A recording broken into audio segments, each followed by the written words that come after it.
So let's start about discussing GERD. GERD is basically gastroesophageal reflux disease, as told you previously. So it happens when the acidic stomach contents that move backwards into the esophagus or mouth. उससे पहले हमने ये realise किया था कि food जो था वो एक साइड पे जो था वो ट्रैवल करता था, ओरल कैविटी से फेरिंक्स में जाता था, फेरिंक्स से एसोफेगस में जाता था, एसोफेगस से स्टमक में जाता था।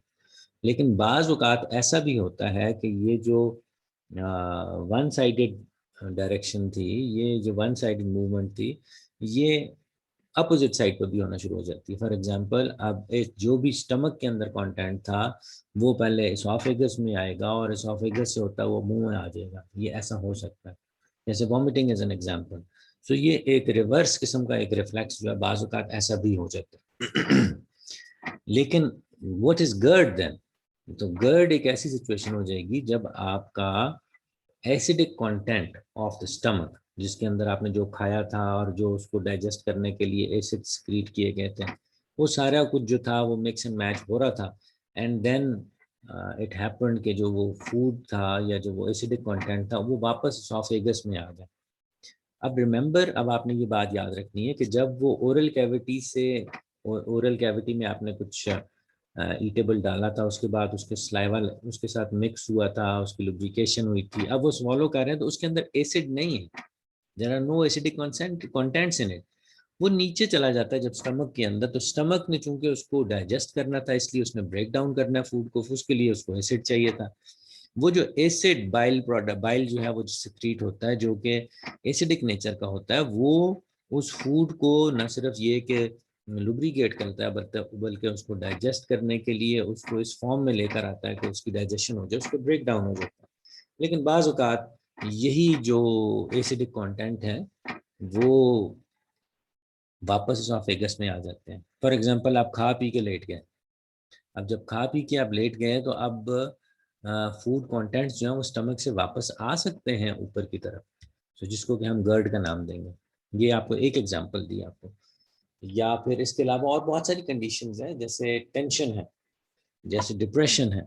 बाज़ औक़ात आपका स्टमक जो है वो ओवर प्रोड्यूस कर रहा होता है सिक्रीशंस, और वो जो है फूड उसको मैनेज नहीं कर पा, वो आपका स्टमक उसको मैनेज नहीं कर पाता, नतीजा ये निकलता है गर्ड की सिचुएशन में वो चीज़ प्रेजेंट हो जाती है। तो गर्ड एसिडिक कंटेंट का बैकवर्ड एसोफेगस या मुंह में आ जाने का नाम है। ओके, अब इस डायग्राम को अगर आप देखेंगे तो you can see this was oesophagus, ये लोअर एसोफेजियल स्फिंक्टर है। मैंने आपको पहले भी बताया था कि एसोफेगस के दो स्फिंक्टर्स है, एक ऊपर होता है अपर एसोफेजियल स्फिंक्टर और एक नीचे है लोअर एसोफेजियल स्फिंक्टर। ये यूईएस और एलईएस इनका बड़ा इंपॉर्टेंट रोल है। खैर, ये जो एलईएस है ये फूड को एक साइड पे आने देता है इस तरीके से, लेकिन बाज़ का जब ये एसिडिक कंटेंट्स या कोई पोजीशनिंग में के अंदर फर्क पड़ता है तो उसके नतीजे में आपने कोई ऐसी चीज़ खा ली है जो कि इट्स हार्मफुल फॉर यू और आपके स्टमक ने उसको एक्सेप्ट नहीं किया, तो वो उसको एक्सपेल आउट करेगा, और एक्सपेल आउट करने के लिए वापस इसी रास्ते से उसको बाहर भेजेगा। सो स्टमक की जो वॉल लाइनिंग है वो बड़ी डिफरेंट है एसोफेगस से। ये जो इसकी जो लाइनिंग है ये तो एसिड को बर्दाश्त कर सकती है, ये इतना स्ट्रॉन्ग स्ट्रक्चर है, लेकिन एसोफेगस तो इतना स्ट्रॉन्ग स्ट्रक्चर नहीं था ना। तो जब ये एसिड इसके अंदर इधर से गुजरता है तो आपको बर्निंग का एहसास जो है वो स्टार्ट हो जाता है, और वो बर्निंग का एहसास जब फूड आपके मुंह में आ जाता है, आपको गले तक उस बर्निंग का जो है वो एहसास होता रहता है। अब बिल्कुल इसी तरह की एक कंडीशन है, इसको कहते हैं हाइटल हर्निया। अब हर्निया कहते हैं कि टिश्यूज जो हैं ये वाले एसोफेगस के टिश्यूज सॉफ्ट हो गए, यहाँ पॉकेट्स बन गई। तो जो फूड आप खाते हैं यहाँ से, वो फूड कुछ तो आगे चला जाता है, कुछ यहाँ पर पॉकेटिंग हो जाती है फूड की। जब फूड की पॉकेटिंग हो जाती है यहाँ पर, तो यहाँ पर फिर इन्फेक्शन क्रिएट हो जाएगी। अब होगा क्या कि जब आप खाना खाना चाहेंगे तो आप निकल के जब वो जैसे ही स्टमक के पास पहुंचता है आपको दर्द का एहसास होगा क्योंकि इन्फेक्शन है, पेन है। सो यहाँ पर इसकी जो लाइनिंग है वो वीक हो गई थी, इसलिए इसको हमने इसका हर्निया का नाम इसका रख दिया। सो बार बार अगर बार बार एसिडिक कंटेंट बाहर की तरफ निकलेंगे निकलेंगे निकलेंगे तो नतीजा ये होगा कि जो इमीडिएटली नेबरिंग जो एसोफेगस की लाइनिंग है वो ख़राब होना शुरू हो जाएगी, वो एसिडिक की वजह से अल्सरेशन हो जाएगी, अल्सरेशन से इन्फेक्शन होगी, और यहाँ पर जो है वो हर्निया की फॉर्म भी है। हर्निया तो खैर और चीज़ है, लेकिन अल्सरेशन जो है यहाँ पर इस रीजन में बहुत ज़्यादा होगी। सो डेफिनेटली यहाँ बहुत ज़्यादा होगी, ऊपर कम कम कम और ऊपर कम हो सकती है, लेकिन ये जो अल्सरेशन या जो एक इचिंग की कंडीशन है वो जो यहाँ पर है वो बहुत ज़्यादा होगी, क्योंकि ये एसिडिक कंटेंट यहाँ पर बहुत ज़्यादा उसको महसूस हो रहा है। खैर, दीज आर सर्टेन कंडीशंस। किन लोगों को गर्ड होता है? चिल्ड्रन विद स्केलेटल डिफॉर्मिटीज, उनको हो सकता है। सिगरेट पीने वाले बहुत सारे लोग हैं। People who take relaxants. अब रिलैक्सेंट्स एक फॉर एग्जांपल दवाई है, किसी मकसद के लिए आप दे रहे हैं, लेकिन अगर आप उसको ओवर यूज करेंगे तो ये जो आपकी जो फिजियोलॉजी है वो उससे मुतासर होती है। सो उन लोगों को भी ये हो सकता है। ऐसे लोग जिनको कॉन्स्टिपेशन का प्रॉब्लम है, सो जब फूड इंटेस्टाइन्स के अंदर मूव नहीं कर पा रहा तो फिर वो ज़ाहिर है बैकवर्ड ट्रैवल करेगा, इसलिए हो सकता है। फैट फूड्स, फैट डाइट्स बहुत ज़्यादा खाते हैं, बहुत ज़्यादा चिकनाई का इस्तेमाल करते हैं, उनके साथ ही फैटी लिवर्स हो जाते हैं उनके। People who take medication that relax muscles, ये वही रिलैक्सेंट्स हो गए। पीपल रिलैक्सेंट्स नहीं हो गए, रिलैक्सेंट तो ऊपर आ गए, ये वो हैं जो कि आपके मस्कुलर मसल्स को रिलैक्स करने के लिए मेडिसिन है। तो पेन किलर्स हैं जो मस्कुलर रिलैक्सेशन करते हैं उनके लिए। So people with serious disorders that take medication that affect muscle tone, कोई भी ऐसी चीज जो कि फिजियोलॉजी को अफेक्ट कर रही है वो गर्ड की कंडीशन को इंक्रीज कर देगी। सो गर्ड एक ऐसी कंडीशन होगी जिसके अंदर नॉर्मल फिजियोलॉजी से बात ज़रा उल्ट हो जाती है कि फिजियोलॉजिकल पैटर्न जो हैं वो रिवर्स हो रहे हैं। वो जो वन डायरेक्शनल थे वो अब टू डायरेक्शनल होते चले जा रहे हैं इवेंट्स। उसके नतीजे में एसिड जो है फिर वो एसोफेगस को भी ख़राब करता है, और वो एसिडिक कंटेंट बाज़ औक़ात आपको जब गले में पहुंचता है और सॉफ्ट वोकल कॉर्ड्स को जब टच करता है तो ऑफ कोर्स वोकल कॉर्ड्स बड़े सेंसिटिव एलिमेंट थे, वहां पर भी इन्फेक्शन हो जाती है, वहां पर भी आपको होर्सनेस जो है वो महसूस होना शुरू हो जाता है, आपका वोकल बिहेवियर जो है वो तब्दील होना शुरू हो जाता है।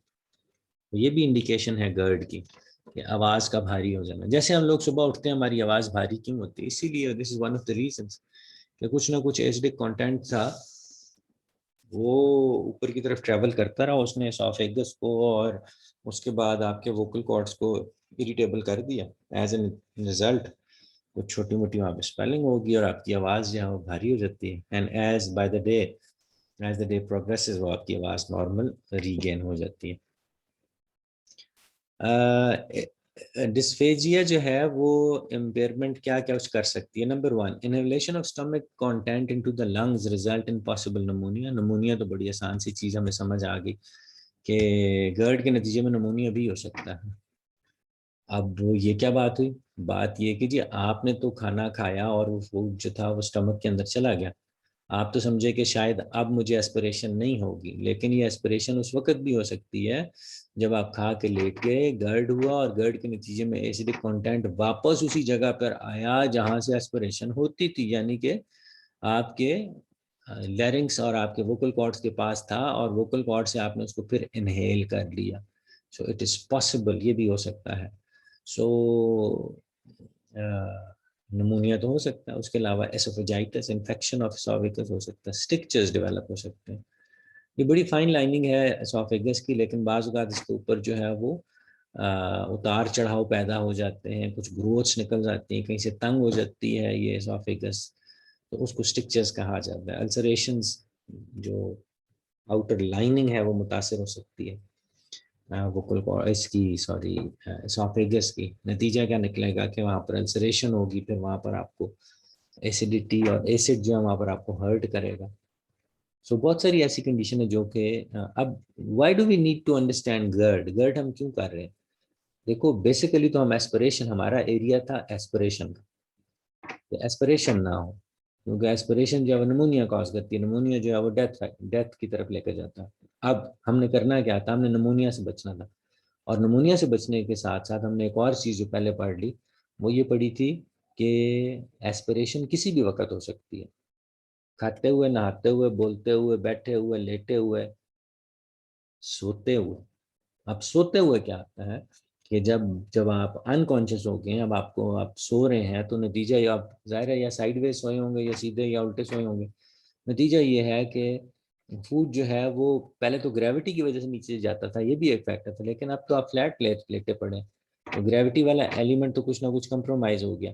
अब क्या होगा कि अगर आपकी मस्कुलर, आपके एसोफेगस स्ट्रांग नहीं है, मजबूत नहीं है, सो वो फिर रोक नहीं सकेगी एसिडिक कंटेंट को ऊपर आने से, तो वो, तो उस वक्त भी आप एस्पिरेशन कर सकते हैं।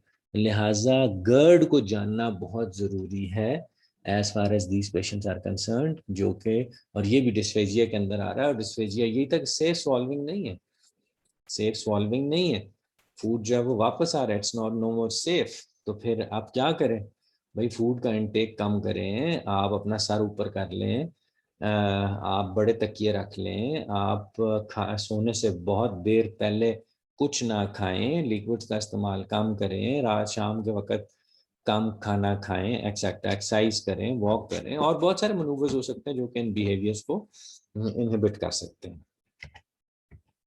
जैसे ये देख लें, इसके साइंस में लिखा हुआ hoarseness, drooling, coughing, hand in mouth, repeated swallowing. बच्चे अमूमन मुंह में हाथ डाल देते हैं क्योंकि वो उन्हें मिर्चें लगती है, मुंह में हाथ डाल, दैट इंडिकेट्स के there is some itchy situation going on. Repeated swallowing, frequent respiratory problem, बार बार खांसी, वीजिंग, ब्रोंकाइटिस, निमोनिया बच्चों को होता रहता है। सो निमोनिया का एक तो हमें तो ये बार बार जी इसको सर्दी लग जाती है, बार बार सर्दी लग जाती है, इसलिए निमोनिया होता है। हालांकि ये गर्ड की वजह से भी हो सकता है। सेफ स्वॉल्विंग, जब बच्चों की जब सेफ फीडिंग नहीं कराई जाएगी तो it can lead to pneumonia, bronchitis, infection of bronchioles हो सकती है, बार बार इन्फेक्शन जो है वो ब्रोंकस लेवल पर भी जा सकती है। पाइका, पाइका एक बहुत इंपॉर्टेंट फैक्टर है। बच्चे जो हैं अमूमन ऐसी चीजें खाना शुरू कर देते हैं जो कि नॉन ईटिंग सब्सटेंस होते हैं, तो नॉन न्यूट्रिएंट, लकड़ी खाता है बच्चा, बच्चा मिट्टी खाना शुरू कर देता है, बच्चा कोई ऐसी चीज खाना शुरू कर दे जो कि इसकी न्यूट्रिशनल वैल्यू तो कोई नहीं, ना उसके अंदर टेस्ट है, लेकिन सिर्फ वो उसको उसके अंदर ऐसी ईटिंग हैबिट्स डेवलप हो गई हैं जो कि वो सूद डाउन करना चाहता है अपने गले को, ताकि गले की खराश जो है वो कम हो। या फार्मूला बर्ब्स के बारे में हमने आगे जिक्र किया। करें क्या जी, प्रोटॉन पंप इनहिबिटर, नेक्सियम वगैरह दवाइयाँ दें ऐसे लोगों को, ताकि उनका स्टमक जो है वो थोड़ा सा कंट्रोल रहे, उसकी जो मूवमेंट्स बहुत ज़्यादा एक्सेसिव ना हो, एलिवेट कर दें, साइडवेज लेट जाएं, या अगर आप उल्टा लेटते हैं तो अकॉर्डिंग टू दिस स्लाइड वो कहते हैं जी स्टमक एम्प्टिंग में खाली है। जब आप उल्टा लेटते हैं तो स्टमक के ऊपर प्रेशर पड़ता है, और वो स्टमक के ऊपर प्रेशर जो है वो फूड को इंटेस्टाइन्स की तरफ पुश कर देता है, स्टमक जो है वो खाली हो जाता है। So these are certain conditions जो कि हमें इसमें हेल्प आउट कर सकते हैं। इसके अलावा खाना आप स्लो डाउन कर लें, च्यूइंग को च्यूइंग को इनकरेज करें, ask the child to chew more and more, and उससे क्या होगा, ज़्यादा टाइम जब वो swallowing में, जब च्यूइंग में लगाएगा, तो एक तो ग्राइंडिंग अच्छी हो जाएगी फूड की, स्लाइवा उसमें अच्छा मिक्स हो जाएगा, और थर्डली ये कि उसका लेवल ऑफ सेटिएशन जो है वो जल्दी अचीव हो जाएगा, और वो उसको ज़्यादा, वो कम खाना कम खाएगा लेकिन एंजॉय उसको ज़्यादा करेगा। फ्रीक्वेंट स्मॉल मील्स, छोटा थोड़ा थोड़ा खाएं, बार बार खा सकते हैं। No meals 2 to 3 hours before lying down, सोने से पहले आपने 2-3, आप अगर आप गौर करें तो हमारी इशा की नमाज से पहले आपने खाना खाना, इशा की नमाज से पहले खा लें, और उसके बाद जाके इशा की नमाज पढ़ें, एक्सरसाइज हो जाती है आपकी, आपका घंटा डेढ़ गुजर जाता है, और फिर आप सो जाएं, तो रहमतें और बरकतें जो है ना वो इंसान पे नाजिल होती हैं। सो एनीवेज, यहाँ तक अगर किसी का क्वेश्चन है तो please you can ask your questions if you have any.